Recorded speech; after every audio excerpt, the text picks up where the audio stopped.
Très chers amis amateurs de thé français, bonjour, bienvenue chez moi pour un nouveau cours de thé. Stéphane Erler, le fondateur du blog Tea Masters et aussi de la boutique tea-masters.com. Aujourd'hui, nous faisons notre seconde leçon sur vivre en bonne santé avec le thé, grâce au thé. Mais aujourd'hui, nous n'allons pas parler de thé. Vous avez déjà vu quelques petits indices, nous allons parler plutôt d'eau. Mais donc, pour en revenir à ce cours de thé et santé, et de la santé, plein de jeux de mots à faire sur ce sujet. Quelle est un petit peu je vous fais un petit résumé si vous avez raté le premier épisode. Donc, l'idée derrière ça, c'est de vivre en bonne santé en mangeant bien, en buvant bien, avec du plaisir. C'est pour ça que j'appelle pas vraiment ça un régime. Donc, ce que je suis en train de faire et la méthode que je vous présente, c'est plutôt une manière de vivre sainement, mais avec du plaisir. Ce qui fait que, contrairement à tous les autres régimes où c'est une période de privation et après, dès qu'on arrête le régime, on reprend les kilos qu'on a perdus. Avec ce que je considère maintenant ma méthode, non seulement on les perd, j'en ai perdu une dizaine de kilos depuis 6-8 mois depuis que je mange ainsi en suivant ma méthode, mais en plus cette méthode ne s'arrête pas et donc on ne reprend pas les kilos parce que c'est une méthode qui vous apprend à prendre plus de plaisir à manger des choses naturelles. Parce que le problème dans l'alimentation actuelle, qu'est-ce qui rend beaucoup de gens obèses, c'est le fait, ce que j'avais expliqué la dernière fois, on ne fait pas assez de sport, on ne dépense pas nos calories et on mange trop calorique avec des aliments trop concentrés en sucre, avec trop de glucides lents, également tout ce qui est pâtes, nouilles, pizza, gâteaux, petits gâteaux, gâteau sec, on a trop de ces choses-là dans notre alimentation et on a également trop d'arômes artificiels qui sont tellement puissants qu'ils nous désorientent et on n'arrive plus à manger à satiété normalement. Alors aujourd'hui, notre première leçon, c'est de retrouver le goût du naturel, retrouver le goût neutre afin d'arriver de nouveau à apprécier l'aliment le plus sain, le plus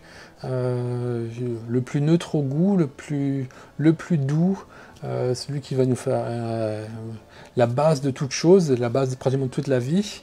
C'est également la base du thé, c'est la mère du thé et cet aliment c'est l'eau. Alors pour retrouver le goût grâce à l'eau, donc aujourd'hui nous allons même parler de thé, je vous propose un petit jeu. C'est aller dans votre magasin d'alimentation habituel et regarder quelles sont les différentes eaux minérales que vous pouvez acheter et essayer d'en acheter différentes. Par exemple, là j'ai réussi à en trouver une avec un pH 9, donc une eau très très douce. Regardez si vous arrivez à trouver également une eau avec peut-être un pH acide. Trouvez également une eau très minéralisée, genre Volvic ou Evian. Trouvez une eau peut-être Épar ou Roucous qui est très peu minéralisée. Ça c'est à moi à Taïwan, c'est mon eau préférée par exemple c'est la Yes. Mais je ne peux pas vous dire exactement quelle eau vous devez acheter parce que vous êtes partout dans le monde, au Canada, en France, au Japon, en Israël à me suivre et je vous remercie. J'aurais pas dû. Bon, on va tous boire un petit peu d'eau pour nous rincer la gorge. Et donc, où que vous soyez, essayez d'acheter vos eaux locales, celles qui ne Mais si vous avez un petit peu de mal du pays, hein, comme ça peut être parfois le cas pour moi, et les eaux françaises, on a de la chance, elles sont disponibles partout dans le monde. Vous pouvez également prendre cette eau Volvic. Et donc, avec des eaux très différentes, ça va être plus simple de constater que avec votre palais, hein, votre langue, vous arriverez à sentir des différences dans les différentes eaux que vous avez achetées. Donc, le meilleur moment pour faire ce jeu, pour jouer à ça, c'est le matin. C'est là que nos papilles gustatives sont les plus éveillées. C'est aussi le meilleur moment pour déguster du thé, par exemple, soit dit en passant, ou bien même du vin. Et donc, comment est-ce qu'on va goûter ces eaux? L'avantage par rapport au thé, on n'a pas besoin de les infuser, on n'a pas besoin de les chauffer. Gardez-les à température ambiante, pas besoin de les mettre au frigo, même ça serait mauvais.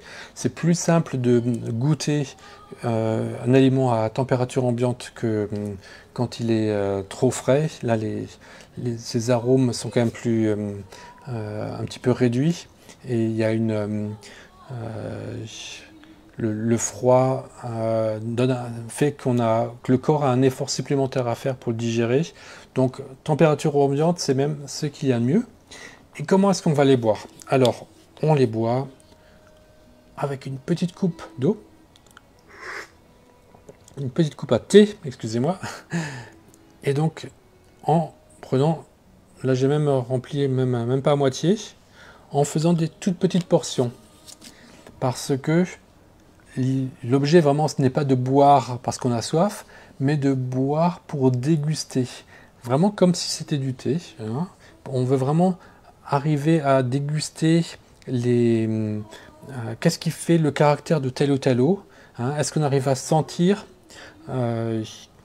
la caractéristique de chaque eau?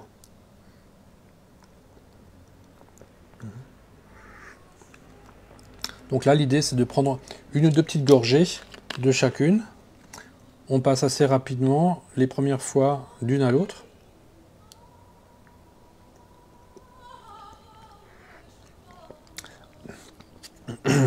La comparaison est aussi aide à mieux mettre des mots sur excusez-moi, avaler un peu de travers sur les goûts qu'on peut sentir. Hein, je peux sentir un petit peu plus de fraîcheur à cette eau qui est un petit peu moins basique, qui est peut-être un peu plus nerveuse parce qu'elle est un petit peu plus acide. Beaucoup de douceur ici dans cette eau minérale Yes. Et voyons voir la Volvic.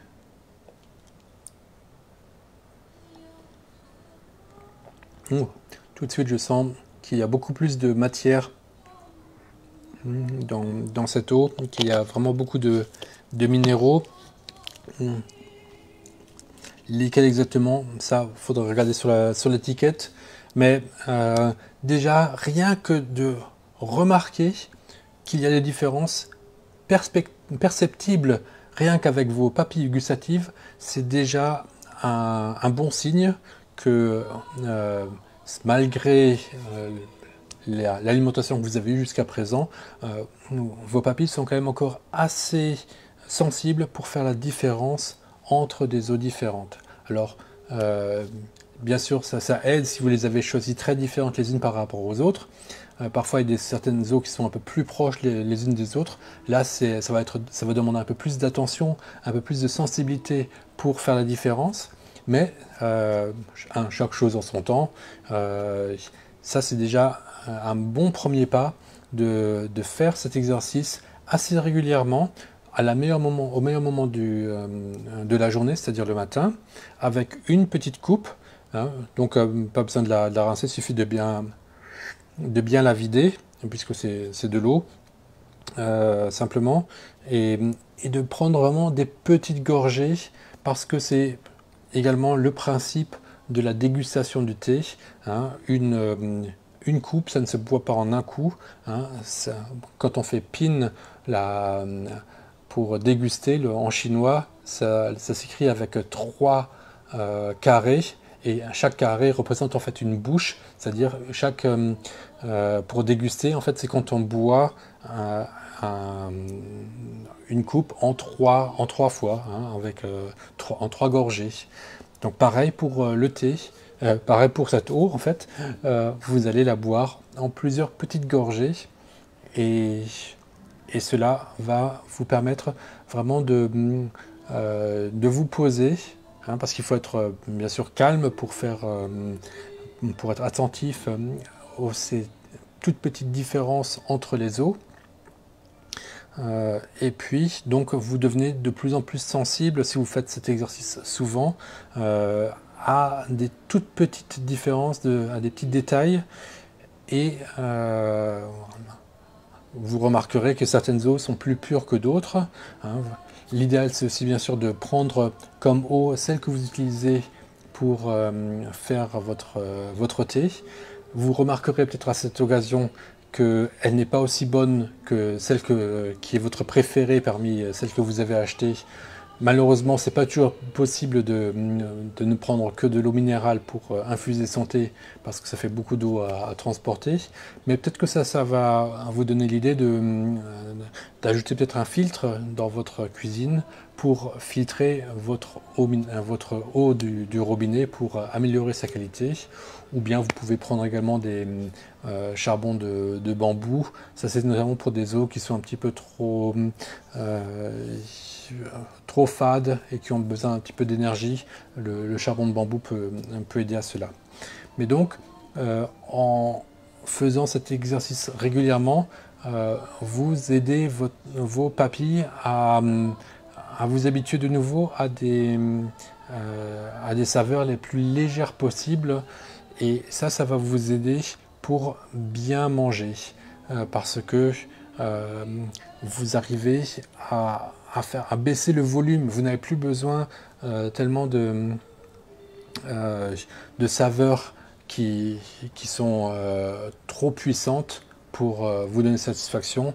Là, après avoir bu de l'eau, si vous buvez un thé non parfumé et non sucré, il y aura déjà beaucoup plus de plaisir et d'intensité dans les arômes et dans le goût, que vous allez trouver, waouh, ce thé-là, en fait, il y a beaucoup de choses, il y a tellement plus par rapport à l'eau que vous allez trouver beaucoup de plaisir. Alors que si vous n'avez pas fait si vous comparez le thé par rapport à d'autres boissons, comme certains jus de fruits ou bien comme des sodas, vous trouverez le thé quand même très fade, parce que notamment des sodas qui ont des arômes artificiels. Avec les arômes artificiels, on arrive à donner beaucoup plus d'intensité aux arômes.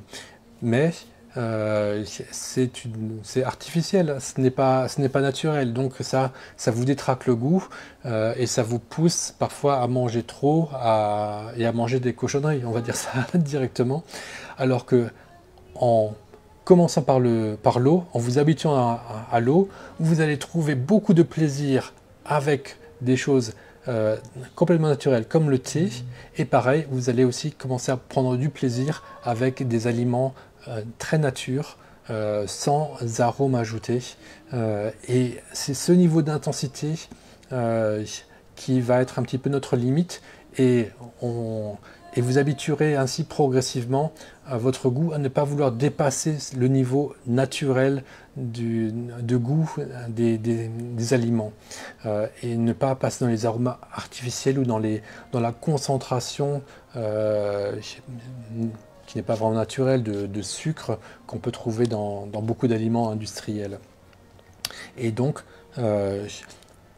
par rapport à l'eau, tous ces aliments naturels, ils vont avoir beaucoup de goût et ils vont vous donner du plaisir, et tellement de plaisir que vous n'aurez pas besoin d'aller au-delà, et au contraire, vous trouverez qu'aller au-delà, hein, c'est un petit peu comme de la musique trash metal qui est beaucoup trop fort. C'est peut-être rigolo 2 minutes à un concert, mais toute la vie, on comprend que c'est trop trash.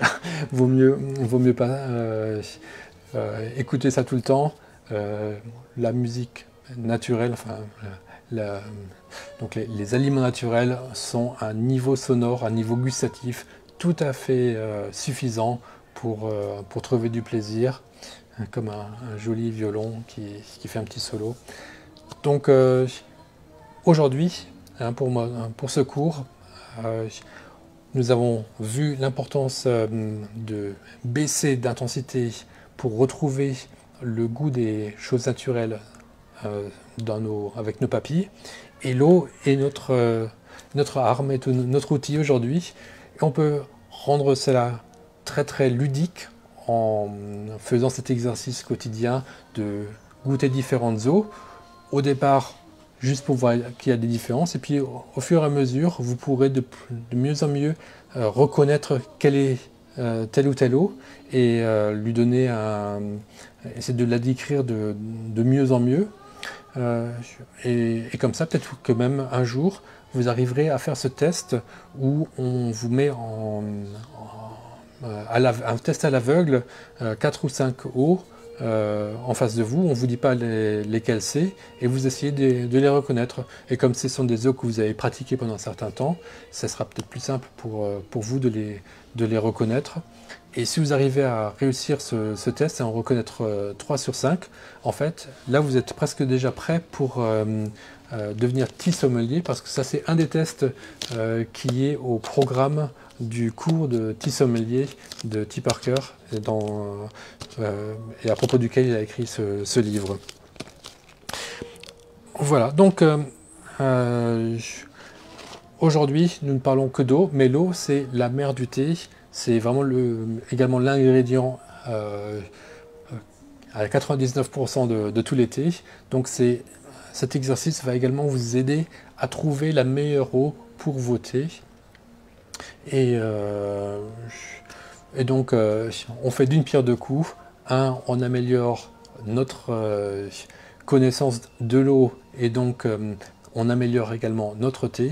Et également avec l'eau, on baisse l'intensité des goûts qu'on a en bouche, et on devient plus sensible de nouveau pour des produits naturels, sans arômes artificiels et sans sucre industriel également. Voilà, je vous remercie pour votre intérêt pour cette seconde leçon de vivre en bonne santé avec le thé. On se retrouve dans un mois pour la 3e leçon sur ce sujet, et la semaine prochaine pour notre seconde leçon sur le charging de l'ouïe. Merci beaucoup. Visitez la boutique tea-masters.com pour vous acheter des très bons thés, notamment l'échantillonnage de thé guanine qui va bientôt être à l'honneur dans les dégustations que nous faisons également dans le cadre de ces cours. Merci beaucoup pour votre intérêt, et puis bon dimanche.